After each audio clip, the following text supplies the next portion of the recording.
Hey, it's DIY Newman here. Today we're going to pimp out this Nissan Quest minivan of mine. It's a 2012. And what we're going to do is we're going to take these brake pads and also the rotors and replace them with some nice new ones that have little holes and slots in them that look more like cooler and racing ones, and then the pads are a little more like ceramic. And then we're also going to paint this caliper here red.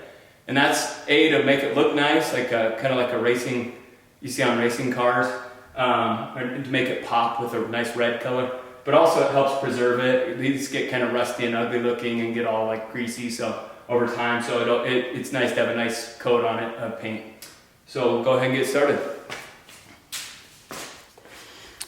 Okay, as you can see here, I've got the brake pads and then the rotors laid out here. On the bottom here, you see these are the front ones, and you can see that they're not as high here, and then the rear ones they're deeper. So that's how you can distinguish the rear from the front ones. And then the front brake pads are smaller, and then the rear ones are bigger. I believe that's the case. We'll see when we get there. It might be the front ones that are the big ones. And then I also bought this Rust-Oleum. This is red color. I just bought this at Lowe's for $5 or $6. So these I got this all as one package on eBay. Here, I'll show you the company, autoshack.com, Performance Rotors. But those basically just came on eBay. I just searched for front and rear rotor brakes and rotors on eBay, and they were like $80 or $90, I think. Or no, sorry, it was about a $120. Somewhere in there. You're going to spend for all of this about that, like anywhere from 80 to 100, 110, 115 or something. And then this was like $5 or $6. So that's all the parts. So we'll go ahead. I also wanted to mention the tools you're going to need for this job. Generally, so first of all, you're going to need some sockets. Your big ones to take your lug nuts off, or you can just use the one that comes with your car. And then you're going to want some sockets that are metric, because I think you need a 17 millimeter and then like a 10 millimeter. That's what's going to be holding the caliper in place, and that's what you need to remove so that you can take off the rotor. And then also once you get the caliper off and the brake pads out and the new ones in, you're going to have to squeeze the caliper. Basically holding it so that you can fit the brake pads back in. I usually just use C-clamps for that, like these. There are these fancy tools you can rent from like AutoZone. They're free to rent.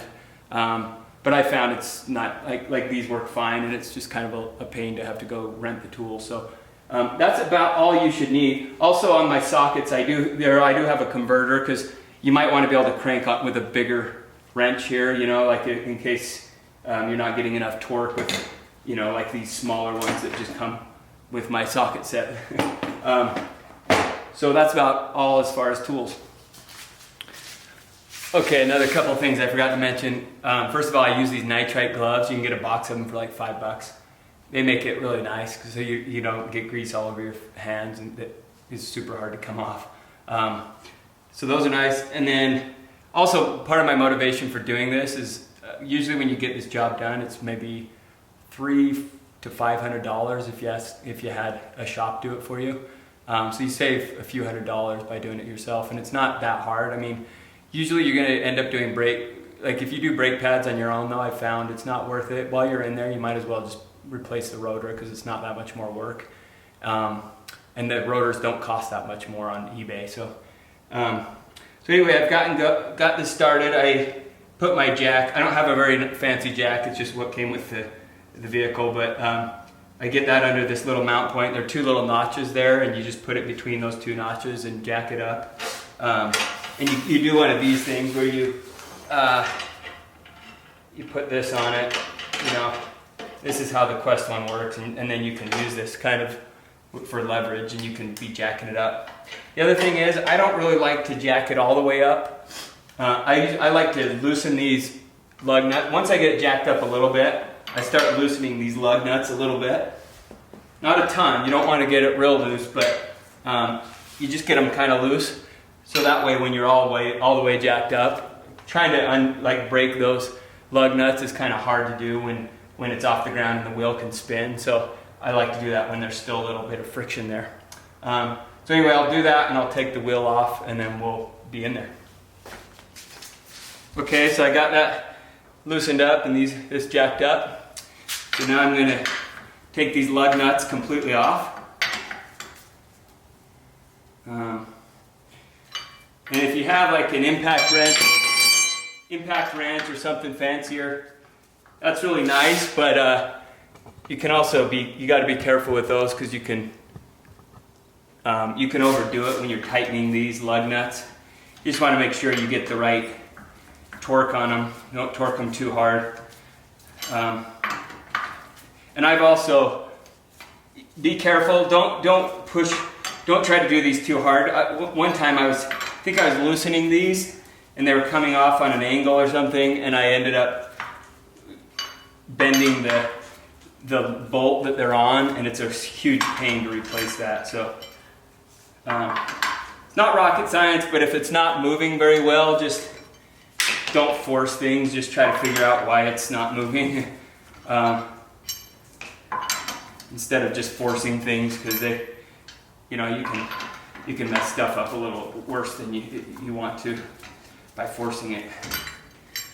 Okay, so now we can take this wheel off, and I usually like to put it under the vehicle if it'll fit. It's kind of nice to just have a little bit of insurance in case your jack gets kicked out from under you or something, and then the vehicle will just land on the wheel and not on your leg. Okay, so now we have our old rotors. You can see it's pretty rusted here. Again, like I was saying, these are those bolts that you got to be careful not to snap or anything. And it looks like it is the big brake pad on here. Looks like it's pretty thin, like I've worn the brake pad out pretty well. And again, we're going to paint this part and then replace the rotor and then the pad that's right here. Okay, also another tool that might come in handy, I have this breaker bar solution that I just hook onto my socket. So it gives you a lot more leverage. I had to do that on these 17-inch ones. They didn't come off very well. It's been a few years. So also, right now we're taking the 17-inch or 17 millimeter ones. There are two of them on the back here to get the caliper off. And then we're going to hang that. I usually use a hanger and just hang it up here, just because it puts pressure on this hose if you just let it dangle. So I'll hang it up there, but then we'll have to take the caliper cover off, which is this part, and that's a bigger, you're going to want to use a bigger socket for that. See, so I'm getting my socket just like this on there, and then I angle it down so it's just so I can get the breaker bar on there. Let's see if I can get this. Yep, see there, it broke. So once you break through it, then you can just pull it off.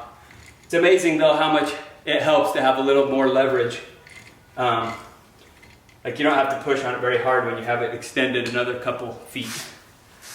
Okay, so I got those bolts all loosened up.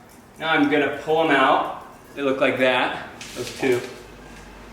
And then now we can take this, shimmy this off. This is our caliper.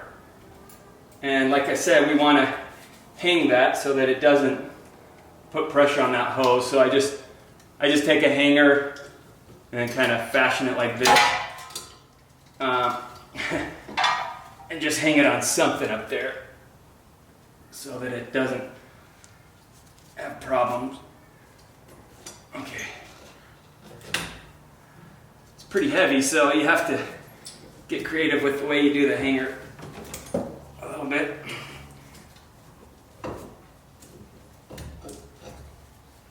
Okay, that seems like it'll hold like that.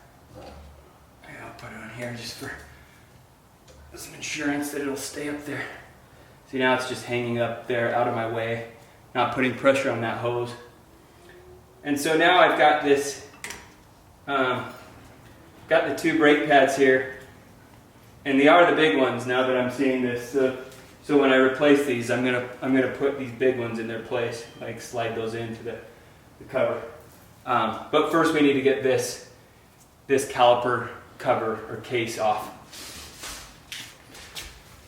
Okay, so ended up getting these bolts undone. I ended up using a 7/8. I think it's a 20 millimeter that you want. I didn't have one.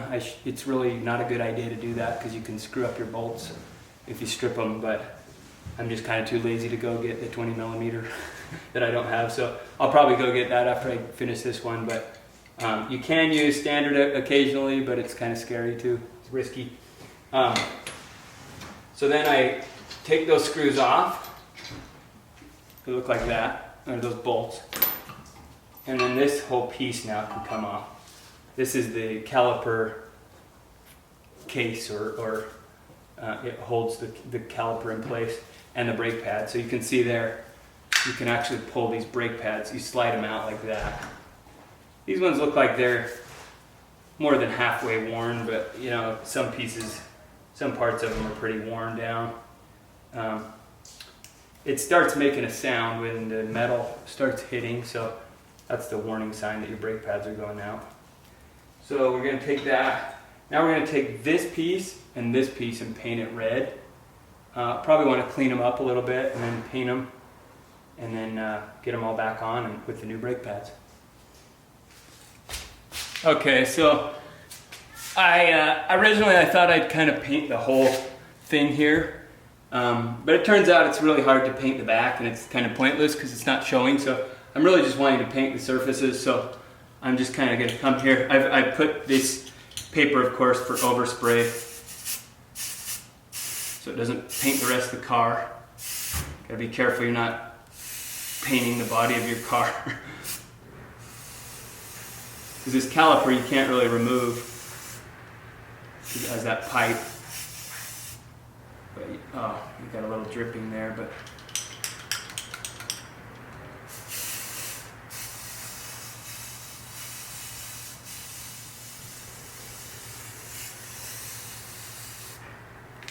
I'm going to do a few coats just to get it how I want it, but that's the idea.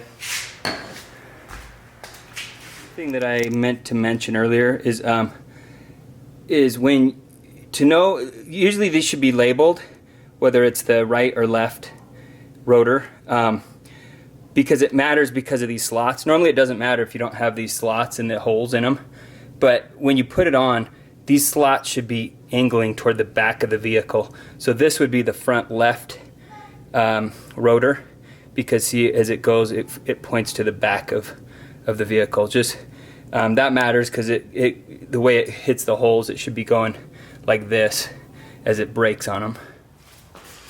Okay, I've got my caliper painted and then the caliper casing around it. So now with that we can slide this rotor off. That's the old rotor. And then I'm going to take this new one, and again it's the low profile one because I'm doing the front one. The rear ones are deeper on these. And just get those and line them up and slide it on. That's super easy.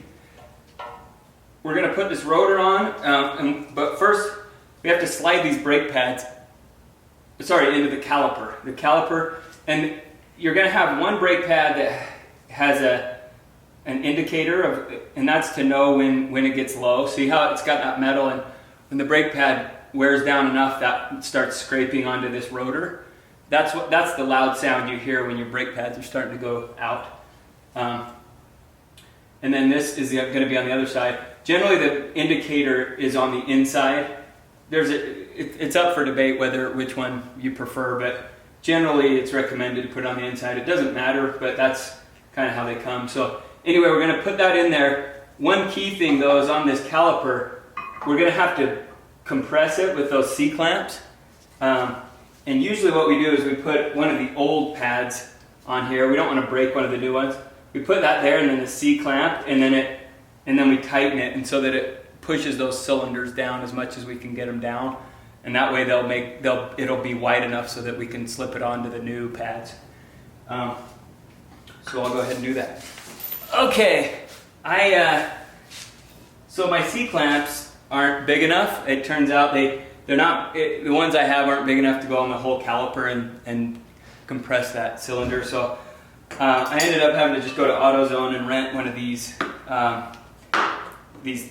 kit that basically enables you to do the same thing with this.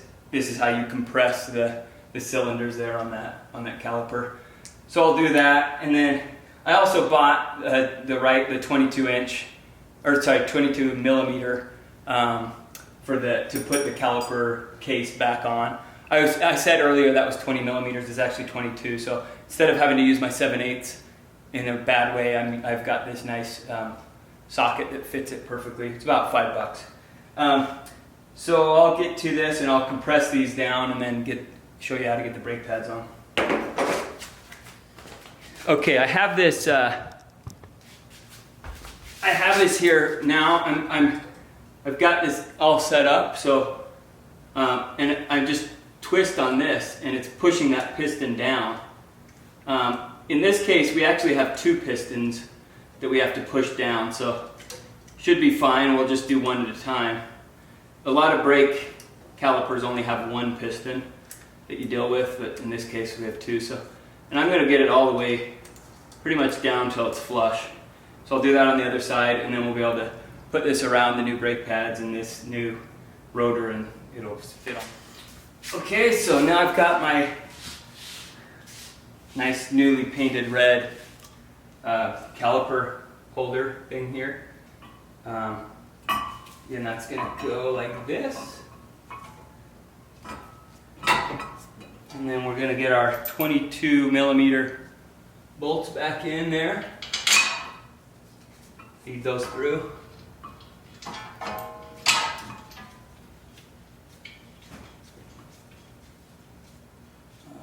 Just the other one.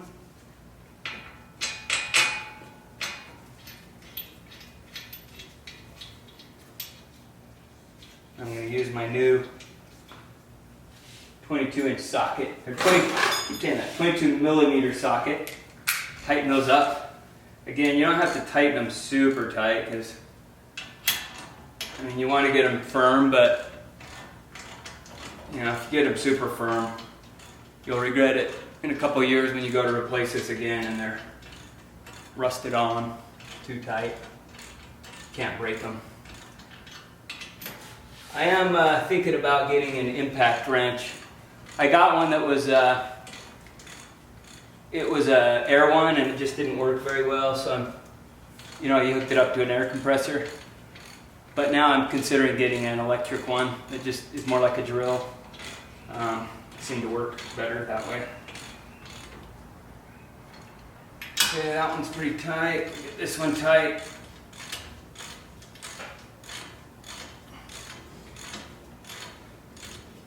Seems to be looking pretty good here. Oh yeah, one thing that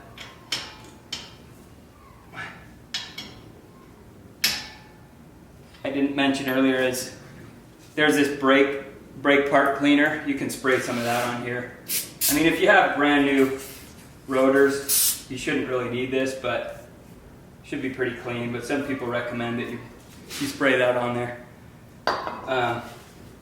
Okay, so now we're going to take our caliper off of here. If I can get it off. And that's just going to come sit here. But now we need to, again, we put our brake pad that has the indicator on the back side. And you want the rounded side to kind of go along with the rotor, the rounded side of it. So it's pretty clear how it goes, how it fits in there. So that, and then you're going to put the same thing on the front here, the other brake pad, to kind of shimmy it in there sometimes, to get it all to line up right. Set this here, not quite lining up for me. Sometimes if you go the top first and then the bottom first, there we go, pop that in. So now I've got both brake pads on there. And now I'm going to put this on, and it fits well because I expanded the cylinders. And then last thing, I'm just going to put these back in here, these bolts. And they have plenty of grease on them still, so you can put more grease on if you're so inclined, but should be fine. Okay, so looks like it turned out pretty well. It's all painted there, as you can see. Of course, a lot of that's not going to show up when I actually get the wheel on here. I'm going to put the wheel on now. But you're going to be able to see the red poking through there just a little bit, you know, when you look at it. I'll get this lifted on so it gets right onto the lug nuts properly. Oh man, not quite lined up here. There we go. And again, I like to just kind of get these on kind of pretty tight right now, but then I lower the jack even a little more and get them really tight once there's a little bit of weight on there. Again, you want to make sure you get these lined up just right, because if you get them lined up wrong and then you force them, you can snap that bolt that these lug nuts are going onto. So you just want to be careful of that. These are the lessons you learn over the years.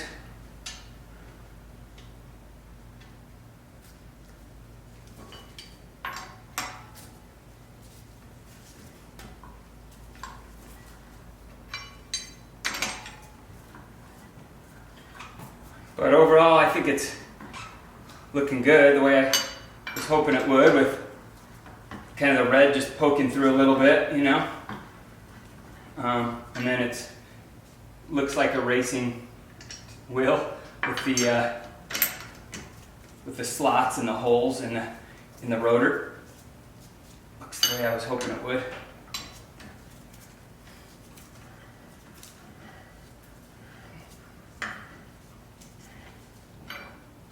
Okay, this is how it turned out. As you can see there's the red poking through, and then you can see kind of that back there. And those brakes and rotors are going to be in good shape, and I'll just throw away the old rotors and stuff. So turned out looking good, and I just of course repeat this on the other 3 wheels, and then of course we're also going to have a little bit of difference with the back ones, with the different size of brake pads and the different profile of rotor, but it's pretty much all the exact same process. So that's it. All right, well, this has been DIY Newman on a Quest, Nissan Quest, brakes and rotors, and brake pads and rotors, and then made it a little fancy with the painting the caliper. Hopefully that was helpful, and good luck. Thanks for watching, and subscribe and check out my other videos. Thanks, see ya.